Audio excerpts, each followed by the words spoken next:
Madalas ko to makita sa ibang artist yung dinodocument nila yung progress ng commission nila. Ang sarap din naman makita na sinishare nila ito para magsilbing inspirasyon sa iba. Yung parang ganito nagsisimula ang senaryo, nagpapakita ng conversation ng client at artist sa chatbox, tapos magdideal ng ganitong size, concept at syempre sa presyong good na good. Syempre medyo nahihiya pa ni Singit sa usapan yung 50% down payment. Pero magda-down din naman after ng usapan at settled na ang lahat. Ganado kanya magsimula. Kaya magpe-prepare ka at mag-setup ka kagad niyan. Yung ang aesthetic ng bawat angle and may mga nag-uumapaw na art materials sa background. Nice. Nakakaingit no? Pag may big commission ka, tapos hindi pa toxic yung client. Nice. Sana all na lang talaga. Kaya sabi ko sa sarili ko, pag may nagpa-commission sa akin, yung ganon, yung medyo malapit-lapit sa katotohanan, ipiplex ko talaga sa social media ko Tapos gagawan ko rin ng video documentation from start to finish. Tapos may dramatic background music at malabig brother na voice over. Ay nako. Pero yung sa akin, gusto ko simple lang. Yung focus lang sa painting ang angle. Tapos makikita mo yung mga ipinagbabawal na technique ng Kono IST technique na ginagamit ko sa pagpipinta. Step by the step para sumakses na may aroganteng kombinasyon na tagod. Ay nako. Tapos dadaldal lang ako para hindi nyo namamalayan sinasayang ko na bawat sandali ng minuto nyo.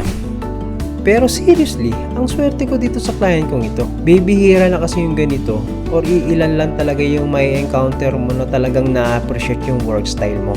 Madalas kasi na mga commission ko dati ay puro portrait ang pinapagawa, which is normal lang din naman. Tapos gagawin ka pang cosmetic surgeon. Kesyo pakitanggal ang pimple, patangusin ang ilong, gandahan mo kilay ko dyan, liitan mo yung noo ko, gusto ko singkit ako dyan, alisin mo yung double chin ko. Ay, tama na! Kaya tinigil ko nang tumanggap ng commission especially pag portrait. Talagang iniiwasan ko yan.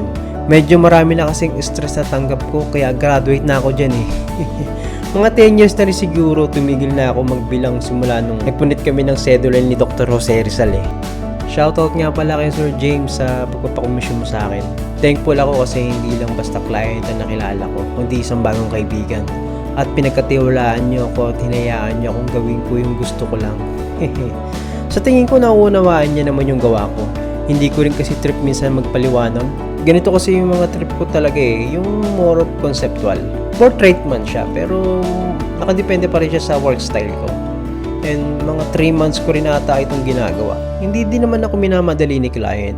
Gusto niya kasi normal lang yung pacing ko pag ginagawa ko siya para hindi ma-compromise yung quality. Ang sarap kayang gumawa ng bagay na hindi ka masyadong dinidiktahan or pinapakita mo talaga yung ikaw in terms of output. Hindi mo rin masasabi na walang pressure pero syempre may expectation sa'yo yung client. Kaya as much as possible, do your best. Always. Kaya salamat talaga sa mga ganitong client na suportahan nyo yung bisyo ko. Nakabili ako ng mga bagay na hindi ko naman kailangan pero masaya ako pag nabibili ko. At isa rin sa mga satisfying at talaga namang fulfilling moment para sa akin ay ma-appreciate at masurpresa yung taong makakatanggap ng gawa ko. Look! Ay! Oh my goodness! What's that? Can you tell me what you see? Piano, flags, piano, planets, and more. Instrument, the book. Next logos, Abby's movies.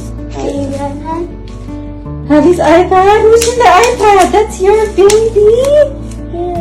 Baby girl, baby sister! Salamat sa munting sandali. May next pa kaya sa ganito?